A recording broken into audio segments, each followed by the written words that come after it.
Okay, I'm joined by Johnny Campbell, Johnny Cupcakes. Right off the top here, talk to me about how that nickname came about. The nickname came about just in the gym training. There's a t-shirt company that's pretty worldwide, Johnny Cupcakes t-shirts, and so everybody called me Johnny Campbell for the longest time. And we were just a bunch of us training one day, and somebody just rattled off Johnny Cupcakes, and before I knew it, everyone was referring to me as Cupcakes. I walked out for my first fight um, in front of 200 people or something, and trying to be a super tough guy walking out, and they announced me as Johnny Cupcakes Campbell, and I knocked that guy out actually in 56 seconds. So it was like, what am I going to do? I can't be changing things if they're working out so well. So I stuck with it, and man, I am just exclusively Cupcakes now for to people close to me, people that I don't know. If people have seen me fight, people refer to me as Cupcakes. So it's really become kind of like an alter ego for me also. So it's like a sweet, nice sounding name. And then really there's like a serial killer lurking behind that name. So it allows me to kind of be myself. A little bit of fun off the top here, but onto the serious stuff. You're fighting Wilson Reis, Cage Warriors 126 on August 1st. How are you feeling coming into this one? As good or better than I've ever felt. I really feel like everything's connecting even more so than it was before my last fight, and the game plan in general is just so clean and obvious that just have been honing in on that game plan and that particular part of my game that we're going to be using to beat Wilson is just sharp as ever, and I feel so ready to get in there and put hands on them. So what's fight week looking like for you? When are you heading down to San Diego? I'll be leaving on Thursday and then arriving Thursday, Friday, making weight on Saturday, and then fighting Sunday. Okay, so talk to me a little bit about Wilson. Obviously, he's a big name, very experienced UFC vet. What do you make of him as an opponent for you? I think he's a fantastic opponent. I respect him incredibly. He's on Tapology ranked like 28th in the world at flyweight. He fought for the UFC title. He's fought guys like Henry Cejudo and Demetrius Johnson. And yeah, I mean, I respect him highly. He has 24 victories, 11 finishes, all by submission. So the fact that that just paints a very obvious picture of the type of game that he imposes. He really likes arm bars. He's sort of a throwback, old school type of MMA fighter where he's listed online as like boxing and Brazilian jiu-jitsu, which very rarely happens nowadays. So yeah, I mean, I respect him, but I 100% can see and envision many ways of me beating him, any way really that I want, but we're going to do it the absolute safest way and just knock him clean out on the feet.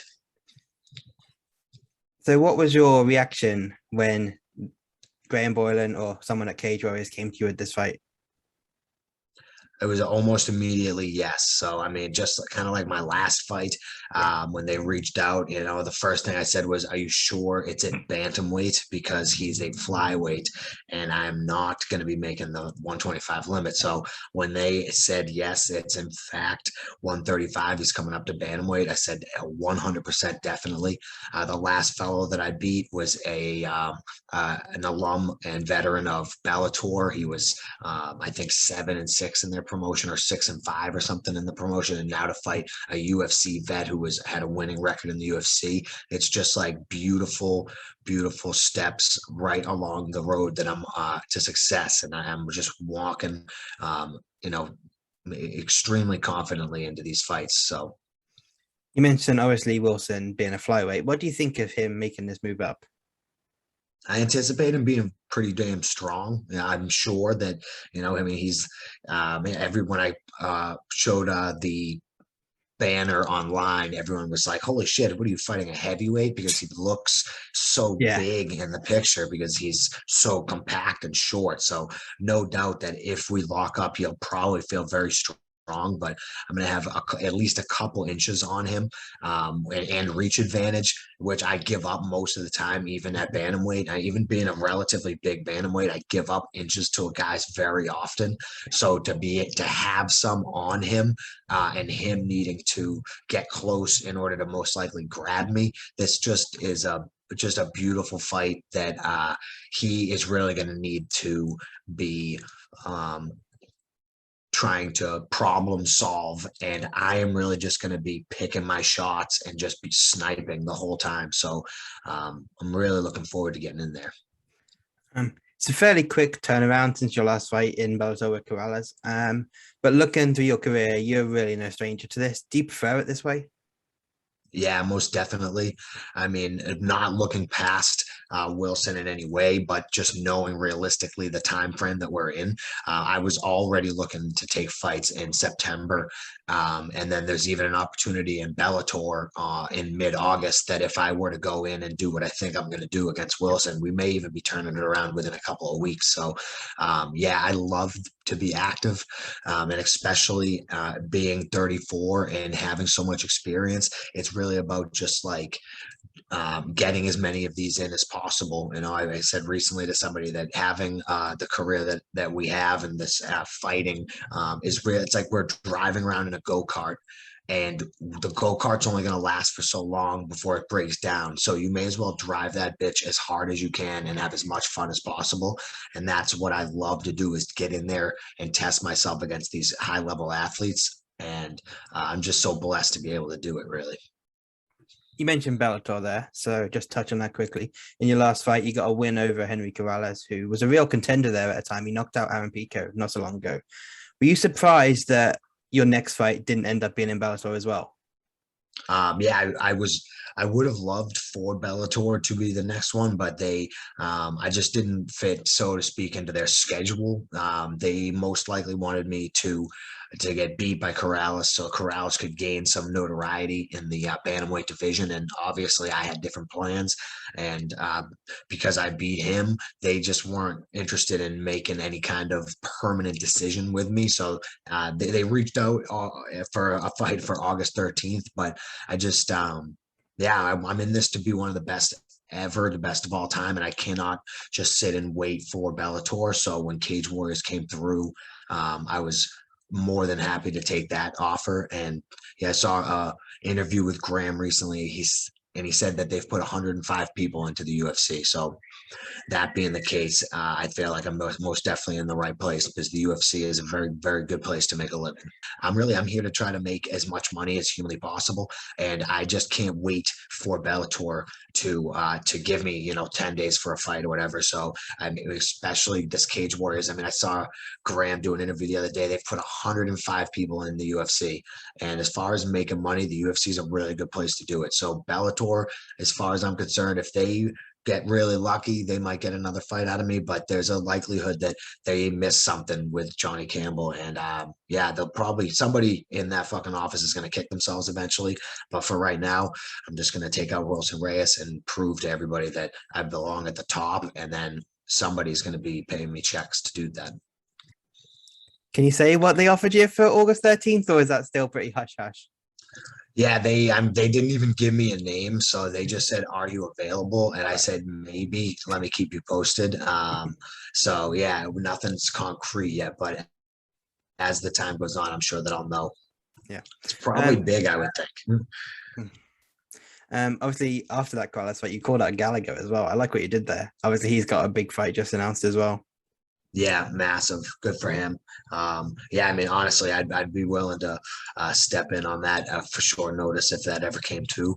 But yeah, Gallagher, I mean, I respect him too for sure, but I didn't even really know the guy very well. My coach was just like, "Hey, this would be a great call out, and I think that you should call him out if you win." And then I went in and I won, and that was just the last thing in my head. So I was like, Gallagher. And I knew that he was from Connor's team, so I was like, I'll send him back to Ireland. And yeah, it worked out really well. But yeah, just having fun. I just love entertaining. I love the WWE. I grew up in the WWF, and I know what it is to be a showman and to be an exciting fighter. I'm a fight fan, so I know what I want to see, and I'm just trying. I'm not trying hard. I'm letting it be natural, but I know what I'm doing, and I'm having fun doing it. Who were some of your favorite WWF guys back in the day? Oh man, I was like, what's the Attitude Era? So Yeah. I was a big like Mankind, Stone Cold, Undertaker. Those were like my main guys. But yeah, that's yeah. I used to watch the friggin' pay-per-views. Like you could get the pay-per-view, it would all be like squiggled and whatnot. Like they wouldn't let you see it unless you bought it. But we'd sit there, me and my brother, and, at midnight watching friggin' the pay-per-view, all squiggled up, not being able to see anything, just to be able to hear it. So yeah, I just it was big part of my childhood. You mentioned Mankind there, which is a pretty amazing segue because last October you suffered a pretty crazy injury to your ear. Talk to me about that. Yeah, that was wild, wild. So go all the way down to Brazil, had just a crazy experience of just getting down there. I don't even like travel all that much, and it's like a friggin' 24-hour flight. I come in like a little bit underweight. Normally I would cut from like maybe 150, and I'm like 146 just because I was already depleted and stuff from the flights and get in there. And then to cut weight, we had to like go to some like motel hotel thing that was really just like a whorehouse without the whores. Like you bring the whores there, and we didn't have any. We just wanted to cut weight because they had saunas. It's the only place in Brazil you can find saunas in these like motels. So we go there, we cut weight. I'm like laying on a rubber bed in between sauna sessions, and make weight on point. Get in there, and then like the first flurry, he hit me with a punch that like backed me up, and I felt like, oh shit, that really hurt. Why? Like why did that hurt? Because I didn't feel rocked or anything. It was just like a serious pain. And then everything's happening real fast. So I got this champion black belt on my back all of a sudden, and I'm defending his chokes and whatnot. And I'm like thinking in the back of my head, like, man, that pain is not really gone, and I feel okay. Why did that punch hurt so bad? And then the ref looked at me kind of funnily, and he was like, wait, stop, we gotta stop, we gotta stop. And I just thought to myself, yeah, all right, I must be cut, because at that point I saw a little bit of blood. I'm like, okay, I got cut. It can't be that bad because I'm not rocked. So they'll just look at the cut, they'll determine that it's okay, we'll keep on going. And then he just starts waving his hands off, and he's like, your ear is hanging off. And I reached up, and indeed it felt as if my ear was hanging off. So I was like, okay, well, I guess we can't fight anymore, unfortunately. So yeah, they wrapped it up though. They stitched it right up there. I mean, it was just the cauliflower portion, so the ear casing itself was all intact. I mean, just the cauliflower ripped off. They slapped that thing back on, stitched it up. I got some stem cells pumped into it when I go back to the States. I mean, it feels, like $1,000,000. I've been hitting it since, and it's strong. So, man, it was really just like a funny story that the universe kind of gave me so that I could learn another lesson, like don't be resistant of things. Don't be angry at stuff you can't control. You got to just take things in stride, move forward always. And that year is like a huge reminder of like, just don't fight, and you will eventually get to where you're going. How did you find that experience fighting over in Brazil? It was awesome. I loved every second of it. It was like a friggin' movie or something. It felt like Never Back Down or something. I mean, it was like it was crazy. Like the landscape of Brazil is like beautiful. So much poverty that it's like incredible. It's like hard to even imagine. It just the wildest country. So many nice people. They take me up and into the favelas basically, and there's just this arena for fighting up inside of what looks like almost like a trailer park up a mountain in a way. I mean, there are very nice houses and stuff up there too, but it's mostly like small houses, shanties, tons of poverty, and then there's just this a fucking arena in the favelas. It's insane, and we're in there, and it just was like a bunch of Brazilian badasses all getting ready to fight. I mean, it was wild. And then yeah, I loved every second of it. I would have done it again. I don't know what happened with Tora, the promotion, but I think they had some kind of money issues, and they're not putting on any shows that I'm aware of. But very awesome experience. So obviously you're now fighting for Cage Warriors, or at least your next fight. They're a big brand in the UK and Europe, but it's their first event in the US. So really, how much do you know about the promotion coming in, and what does it mean to you to be a part of their first event at stateside? Yeah, it's amazing. It's fantastic. It's like a perfect. I mean, I wouldn't want it any other way, to be honest. I mean, knowing how many people they've put in the UFC, guys like Conor McGregor being their former champion, and I mean, I know that they're massive. We went over there, Joe Giannetti and I. Joe Giannetti was supposed to fight Paddy Pimblett, and I mean, I was over there. They treat everybody fantastic. They're like a big promotion in a lot of ways. Even though they may appear like comparatively to the UFC, they seem like a smaller promotion, but they are like a minor league UFC as far as I'm concerned. And it is a huge opportunity to be fighting a UFC vet on UFC Fight Pass for Cage Warriors. And I intend on getting in there and fully taking advantage of the opportunity. Just remind me, was it a weight cut issue with the Joe and Paddy fight, right? Yeah, Joe, he took the fight short notice. He was Yeah. probably bigger than he maybe wanted to be. And then when we got in there, there was just all weight cutting is tough, and especially short notice. He had probably somewhat depleted himself before the dehydration process. So once we started dehydrating, he wasn't able to get off nearly as much as we hoped, and we came in heavy. But yeah, it was a great experience being out there. I mean, friggin' amazing. Loved every second of it, and can't wait to do it again. And obviously Paddy there, he's now with the UFC, getting ready for his debut in September. As someone who you guys obviously looked at him a lot before that fight, what do you make of him? How do you think he'll do in the UFC?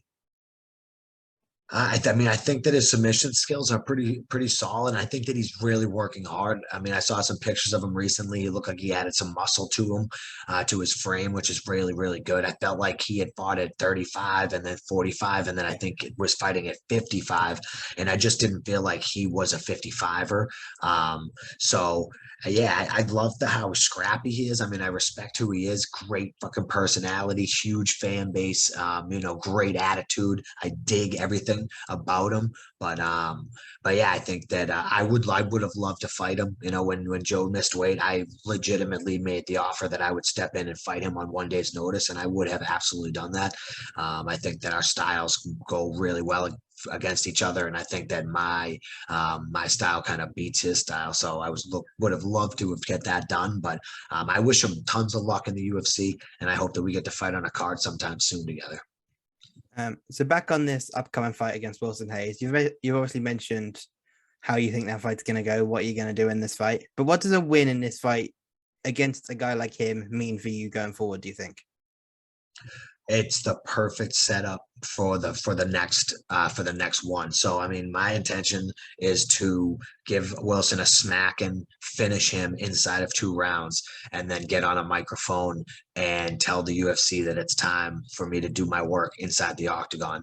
I mean, I just had a fellow, Chris Motino, who had a massively viral fight against Sean O'Malley, and I smashed Chris Motino inside of 2 rounds. I finished him decisively. There was no question whether or not the fight should have been stopped. He was completely done.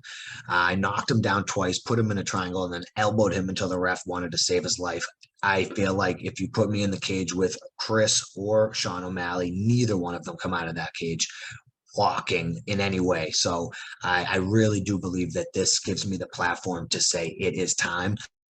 And if I have to keep working and to get there, I will absolutely do that. I am in this for the long haul. And if I'm 37 winning the bantamweight title like Jan, the light heavyweight champion there, that is no issue with me. I would love that.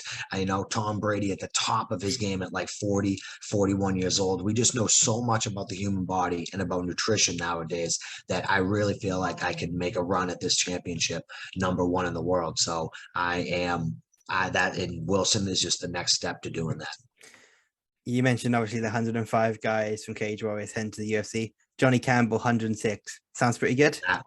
It sounds sexy. So obviously you've been in the game for a while.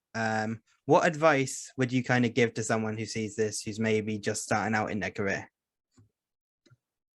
I would say, obviously work incredibly hard. That's so important to work hard, but more than almost anything, I would say to just believe in yourself. I feel like a lot of fighters are fighting more so because they don't believe in themselves. They want to prove themselves.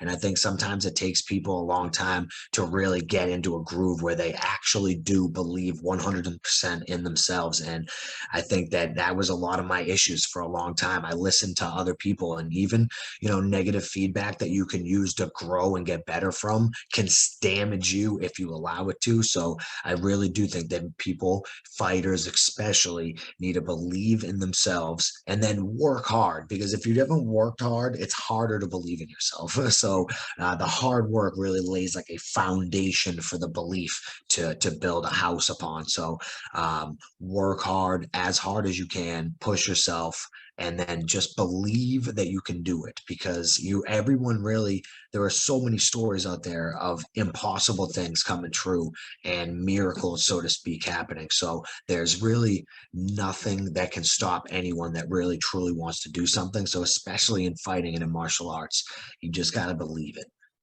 You mentioned the hard work. Johnny Campbell, a man, he's obviously worked very hard to get where he's at with the career you've had. Just shout out your social media where people can keep up with you, and if you want to shout out any sponsors too. Yeah, definitely. Johnny CC MMA on Instagram and Twitter. Johnny CC, like Johnny Cupcakes, and then MMA. So Twitter and Instagram. On Facebook, I think it is Cupcakes Johnny Campbell. So Cupcakes Johnny Campbell on Facebook. That'd be great. A like there would be fantastic.